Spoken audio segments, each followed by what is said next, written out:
Здравствуйте, здравствуйте.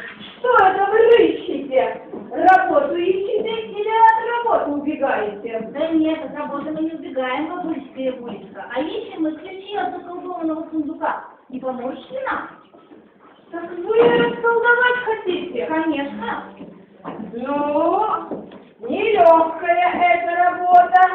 А хватит ли вам ума разума для этого? А ты попробуй, бабушка. Испытай нас. Хорошо. Будьте внимательны. Иначе не расколдовать вам. Слушайте мои догадки. Не перышко, а легкий. Не снежинка, а летает. Не почка, а лопается. Ребята, что ты думаете? Конечно, вы не читали, бабушка и Булечка. Ну, молодцы. Тогда иду дальше.